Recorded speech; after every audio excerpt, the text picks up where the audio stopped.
Okay, I had moved it a couple times, so I was like, make sure. Sorry, thank you.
house, but they got several different buildings. She had a building up there, she had a space. So we used one of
Are y'all ready?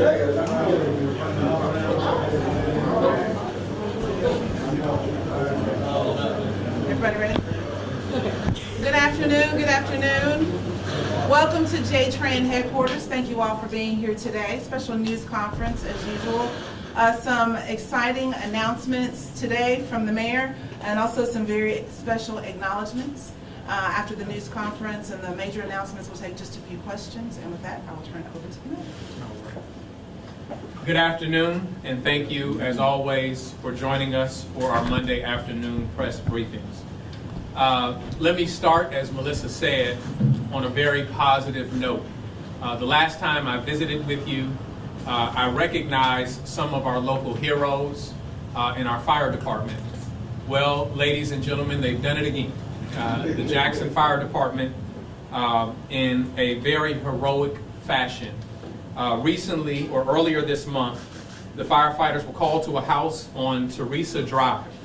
When they arrived, the house was on fire and an infant was still trapped inside the home. The firefighters were able to get inside the home. They were able to locate the infant. He was still inside his crib while the house was burning.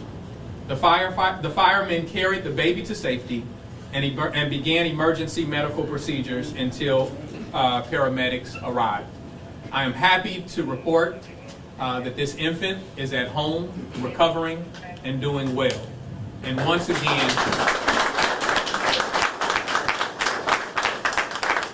it is due to the heroics of our Jackson firefighters. We say this time and time again, and it bears repeating, that our fire department is first class, that while some of you, when I asked you about it, you say that you were just doing your job, it is capable to be doing your job and be heroes all at the same time. So give them another round of applause. And we do have recognition and certificates for them. I want to say that this is the foundation of your city. No matter who serves in my position as mayor, these are the true people that are the heroes of our residents. I refer to you as the Wlbts, right? What that means is we be here when you be gone, right? And so we appreciate your great sacrifice. So to that end, I have a certificate of appreciation to Mr. Frank Dixon, Fire Lieutenant. All right, thank you. Please give him.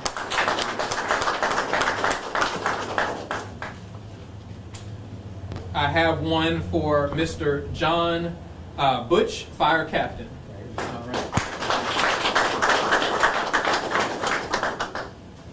And just read off the other names. Thank you, Joe. All right. These are okay. The other names the other names are Mr. Eddie Brookins, Relief Driver Operator. We have Rashawn Thomas, Fire Captain. Blake Jones, Fire Lieutenant. We have Leroy Carter, Firefighter 1. And we have Carlin Bogan, Fire Captain. Anthony Sanders, Fire Lieutenant. And Desmond Shoulders, Relief Driver Operator. Please give them all a round of applause. And we have your certificate for you too. Thank you so much. I appreciate it. Once again, we thank the Jackson Fire Department for their heroics, for all of the hard work that you do on behalf of the residents. And thank you most especially for saving one of our youngest residents. We appreciate you. Thank you.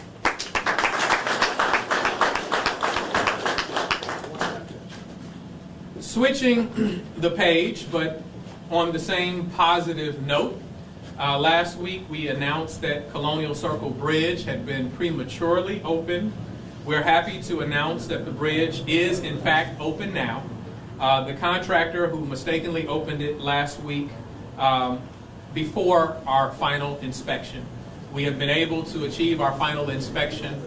We know the residents in that area have been crying to be able to use that corridor again, and so we're happy that we have now not only improved our infrastructure in the area, but that residents can once again enjoy the easy transit through their community, and so we're happy to announce that.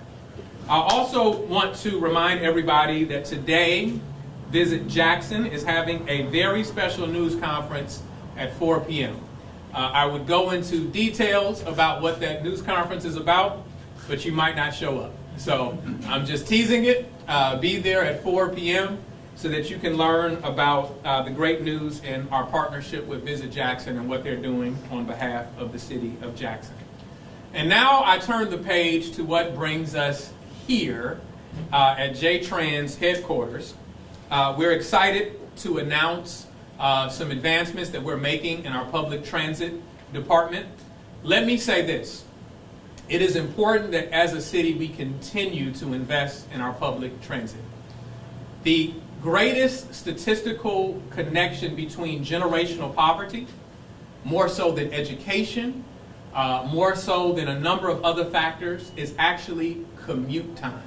It is the ability for people to get from point A to point B. It is the ability for people to get to the places that they need and want to go. And so I'm grateful for the advances that we've had with JTRAN over the last several years.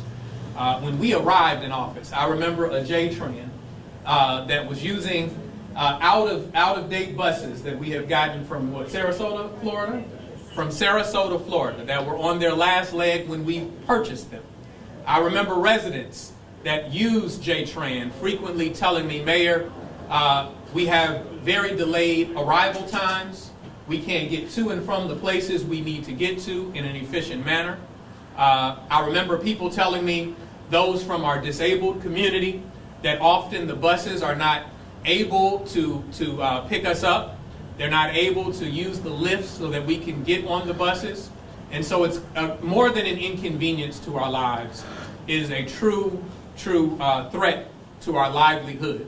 And so since that time, I've not only seen a JTRAN that has been able to almost completely replace its entire fleet with energy efficient buses, a JTRAN that has rebranded itself with new orange and blue, which everybody blames me for since I went to Callaway, orange and blue decorations and aesthetically pleasing buses.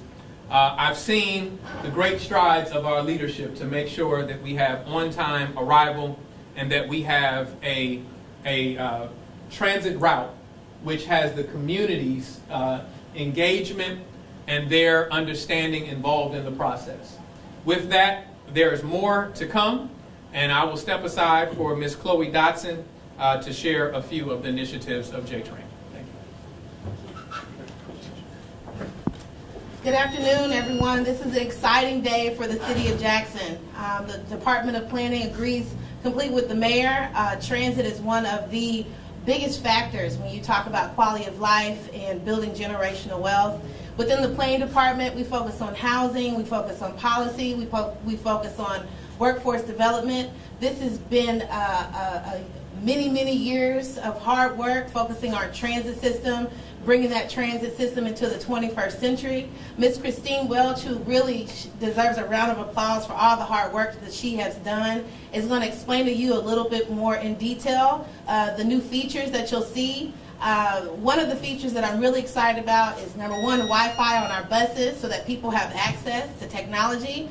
Another thing is signage. So you'll see behind me there's new signage that's going to be rolling out in the City of Jackson. In addition, the new friendly user app will basically allow you to see the transportation system very similar to an Uber or a rideshare. You'll be able to see where the bus is and how long it's going to take you to get to your destination. But again, a lot of this hard work is Ms. Christine Welch. She's the Deputy Director of Transit, and I'm going to introduce her. But the last thing I would like to say is that we believe here that good transportation is not when just low to moderate income people and families use it. Good transportation is when the whole City of Jackson can use it. Ms. Christine?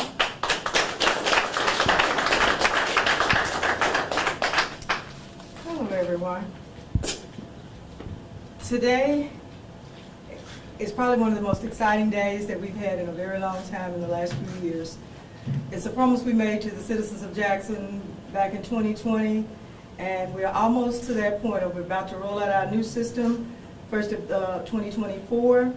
But today's features changes is a game changer. We don't get the calls anymore about where's my bus, it's hot out here. Those calls go away today. If you download the app, You can now track your bus anywhere in this city. You no longer have to complain about, go to the city's website. Where's JTRAN? I can't find the JTRAN in the city's website. Now, it's called ridejtran.com. If you go to that website, it is totally accessible, several languages in any format depending on how you set your parameters on your cell phone. You'll have access to that website. Going forward, if you're on the bus, we have auto announcers now that are announcing the next stop. So if you're a newcomer to the city, we encourage you to get out and ride JTRAN. You'll feel very comfortable in the city of Jackson, Mississippi today.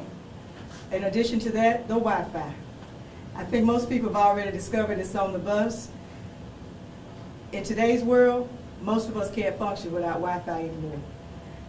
We use our cell phone. We don't buy computers like we used to. Our cell phone, we pay our bill, we do our homework, we do everything on Wi-Fi. So if you're riding JTRAN, click on that button, look for your free Wi-Fi, log in, good connection. We're excited about all the new features to come. And as Chloe and the mayor has alluded to, the signage back here, this is our next phase. Throughout the city over the next few months, you all are going to see these signs going up all over the city. They'll be bagged for till about the 1st of January. But these signage here, this is the game changer here. This entire city now will be accessible. South Jackson currently has 1 bus. South Jackson will have 4.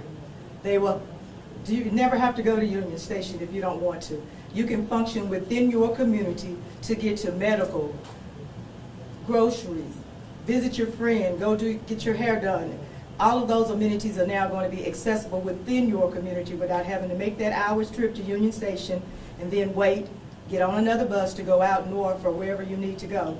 This is our game changer here, this signage. So as you go through the city over the next 3 months or so, you're going to see the bags throughout the city. But come January, it's the final phase. And we do thank the mayor. He has 100% supported me and all my ideals. But we really do appreciate this administration. They have been on board 100% in supporting the changes to the city of Jackson, Mississippi. Long-term goal, we hope to bring industry back to the city. Students who are now getting to school late, download the app. If we're passing by your school or in proximity of your school, try JTRAN. Parents can have some sense of reliability for their older kids that they can get to and from school at a pretty good, decent time hour. We're running really pretty good right now. The newer buses are air conditioned, no longer hot buses. The paratransit's the same way. The lifts are working.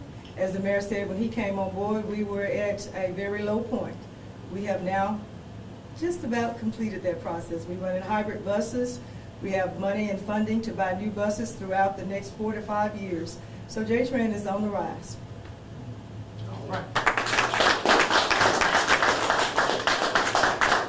So I want to commend Christine for her hard work once again.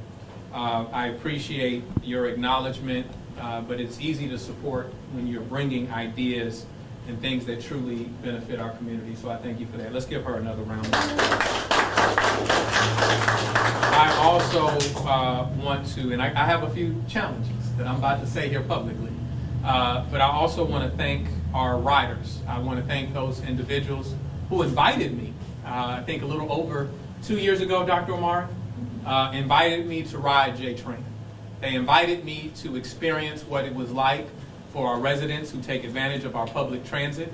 They wanted me to know where there were time delays. They wanted me to know how efficient it was. And so in that process, I've learned, and I think that we as a city have responded to their concerns, and we're going to continue to get better. And that's why I'm challenging, because I was with the former mayor of Shreveport at a conference this past week, and he just happened to mention that Shreveport had gotten the Southeastern recognition for best transit station or best transit system for several years in a row. And so we're going to take that crown from him, right? We're going to take that from him, and I'm going to be the first one to put it in his face, right? And also, in addition to taking that crown from them, I'm also very interested, and I don't know how long this will take, but because it is so important that public transportation be available to people, and it has such a connection to generational poverty, we're going to push that Jackson, Mississippi's public transit system will one day be free to all of our residents, okay? Most of our transit system is paid for through federal dollars. And so the riders, what they provide in revenue really doesn't supplement it all that much. I'm throwing that on them publicly, so I'm not saying that that's going to happen in a very short period of time, but we are going to aim for that because that is the progressive thing to do. It is the radical thing to do, right? And I wear that as a badge of honor because when you see a need for change, a radical is a person who seeks change. When we look outside of these doors, if we see a community in need, if we see a community that does not have everything that they need to thrive, then the reality is that we should be as radical as the circumstances dictate we should be. And so we're going to do that. We're going to meet that challenge, and I appreciate you. All right? Thank you. All right. Thank you so much. All right. With that, that's all we had prepared. So whatever questions you have, we're prepared to take them at this time. If somebody has to tag in order to answer one of those questions, I will pass it along to them. Yes, ma'am. I had a question about the bus system. I know you said there's 4 in South Jackson now. I was wondering if you could tell us, how many more buses are being added to, Capitol Street, North Jackson, all that kind of stuff. What we're doing now, we're expanding the time we pull out. The buses will pull out earlier in the morning. They're going to stay out about 45 minutes later than they do now. Currently, the bus in South Jackson is called the 7 Raymond Road. Very limited access. If you're going in South Jackson today, you would catch a bus, go to Union Station to get on a bus to go to Walmart, which makes no sense when you think about what I just said. Going forward, you can catch a bus in your neighborhood if you need to go to Mary Health or any of the other facilities. There are numerous dialysis facilities throughout the city now. And this is going to increase that access to dialysis. You want to go to Walmart now, you can just get on the bus in your neighborhood, go out to Walmart, get back on the bus, go back home. Similar situation throughout the city. We tried to service all of the major food, medical facilities without having to take that hour trip to Union Station, another sometimes 45 minutes, depending on where you're wanting to go. Out north, we're going to do the same thing. So throughout this whole city, out on Northside Drive, Clinton Boulevard, similar situation. Those areas are not as desert now as South Jackson is. But South Jackson, I've heard you. There's not a time in this city in the last 10 years, no matter where I go, someone in South Jackson says it's not fair. Well, we heard you. We're making it fair now. Pardon me? We're still going to be running. We're running currently 12. We'll still be running 10. We're just better positioning them based on demand. We did an extensive survey. Our contractor in 2020 all the way up and through 2021, we have sampled this city doing passenger counts. We do automated passenger counts. So this is not the end. So we are putting buses in places today that are not going to be feasible this time next year. We'll have passenger count information. We'll know where we need to tweak the system at going forward. Technology is making a 100% change in the way we do transit in the city of Jackson now. And what time do the bus, I know you said 45 minutes earlier and 45 minutes later. What time does that put the bus to start and the bus to end? Currently, we pull out at 5 o'clock. And your first bus makes it back into Union Station at 6:15. We'll start pulling out under the new system right at about 4:30. Instead of the last bus, the last bus now, which is a north bus coming from out North Jackson, comes in about 7:45. Well, we'll have more buses coming in, and they'll be coming in a little bit after 8 o'clock. We're no longer going to flip the service on Saturday and put less buses on the street. We will now run 6 days a week, same service. So you got some sense of reliability of where you need to go, when you need to go there. There are a couple of little tweaks out, like on the Hines County Human Behavior Health out here on Highway 80. That's one that we will only service 5 days a week. Beyond that, Merit Health, SACD, Baptist, University, all of those medical facilities. Jackson Medical Mall has 2 buses now. We're moving that up as well. So your needs, we are hoping and attempting to meet everyone's needs and encouraging more people to come out and ride transit. As the mayor said, the reliability is there now. We are reliable. You can count on us. And how do you think this will actually impact Jackson State? I know we've We've dealt with a lot of game days. We had one just over the weekend. How do you think this new bus system will actually help game days? Game days are kind of tricky. That's a traffic flow. I'm probably a little old too, and I came to Jackson State back in the early 80s where we used to use transportation to get to the games. We're going to need to be partnering with law enforcement, Jackson State. That's a endeavor that all of us need to partner up with to ensure that we can reduce the footprint. And then, as they do in most places, and I'm a big Alabama fan, on game day, that's what you do in Alabama. You're going to see Bama play, you are on the bus. You're not worried about your vehicle. I mean, Christine, we didn't invite you to talk about Alabama. Well, I'm being moved to now. I'm a JSU graduate now. No, there's a group that I neglected to lift up, and I wanted to make sure I did that. I want to thank our JTRAN bus drivers and their hard work. Not only the bus drivers, those people here, people who maintain the buses, the mechanics, all of those people that allow JTRAN to function. The success that we've seen over the last few years could not be achieved without you. And so we thank you for your hard work. We continue to support you. Before I ran for office the first time, it was JTRAN Union that reached out to me. And I want you to know that we still appreciate you. We thank you for all that you do. The other thing that I wanted to add, I think it's really important. I'm happy about this signage because the signage we have now is older than me, right? And so to update it not only allows those who ride a more clear understanding of how their route system works, but it reinvigorates the city. It's new signage in the city that looks good. It looks like we have a professional transit system, and so I'm excited about that. But I want to reiterate that there is an app now. There is going to be an app that lets you know where your bus is, right? And so we want to take advantage of that app, not only for our residents to be clear on what time their bus will be available. We want to also extract both quantitative data, knowing how many people are riding our buses, knowing how efficient we are. We also want to extract qualitative data.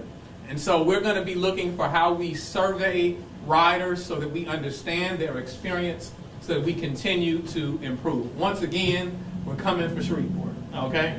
We're coming for that title, and we look forward to it. Ultimately, what we want to be is a multimodal mobility city. We want to be, a city that we're improving our roads. If you're driving your own car, whether you're taking the bus, whether you're taking a scooter, whether you're walking, jogging, or riding a bike, whatever form of travel you choose, we want to make certain that we're improving the quality of that for each and every Jackson resident. All right. Yes, ma'am. I have a question. It is about transportation. It's about those new, I don't know how new they are, but the GOAT scooters that are in the city. I recently seen someone on them on Friday. I wanted to know if you had an opinion about it or any more information. So that comes out of planning and development. They would know more than I would. But as I said, we want to be a multimodal mobility city. I know in the past, and I don't know about this experience, Chloe will say in the past we had somebody drop those off and didn't go through the entire process, right, of registering with the city. But we're supportive of that, right? We're supportive of having an ability for however Jackson residents want to move through the city that they're able to do so, and it is convenient to them. One of the things that we studied early on when we first started, we started a roundtable discussion called The Mayor and the Millennials. And the reason that we had that discussion is because we realized, not only for Jackson, but more importantly, the state of Mississippi, the demographic that we're losing at the most significant rate are some of our younger residents, young professionals, things like millennials. And so we wanted to understand what their quality of life needs are. One of the things that we learned in that discussion is that millennials don't care for a car as much as some other, other demographics do, right? They just want to be able to commute conveniently. They want to be able to get places on time, and they want to get there efficiently. And so we decided that part of our strategy for the future of Jackson would be, how do we make this a multimodal mobility city? And so those scooters are consistent with that. But I will say, I don't know, Chloe will update. Whomever is seeking a business venture of that type with the city, just do it right and get signed up with the city, and we look forward to inviting you in the fold. All right? I have another question. You want no. Just a second. Mm-hmm. Like the mayor said, the planning department, we are open to any type of multimodal transportation programs. The scooters would have to fall under an ordinance in which we write to ensure safety of right-of-ways, pedestrians, vehicles. That has yet to be done. And so, again, we're very much open to it. We just encourage people to do it the right way. Come speak to the planning department. Let us write an ordinance to ensure safety, and we can move forward to revitalize our downtown. I have one more question about it. About the scooters? Yeah. Okay. Also, Yes. there's like also a lot of dangers that could come with the scooters, like they can halt, like get in the way of traffic and stuff like that, or like people can get injured because of potholes. Can you speak more about that? Yeah, that's why we have to have that conversation and write an ordinance, a city ordinance, for the use of those scooters downtown and elsewhere in the city to ensure that both the user of the scooter and residents within the city are safe. And so that's where that ordinance comes into place, where we can have those conversations and hash out any of those safety concerns. Okay, thank you. I have a question.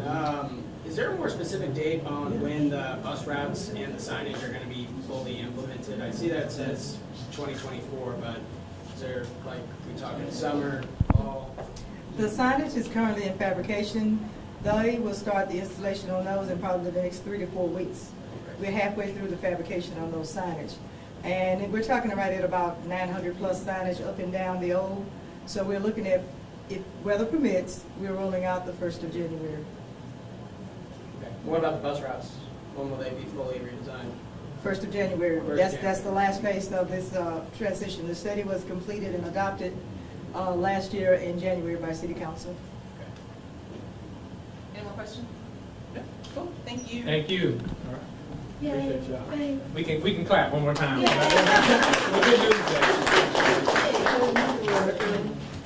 that. I noticed that everybody from JTRAN wearing this bright orange. That's all.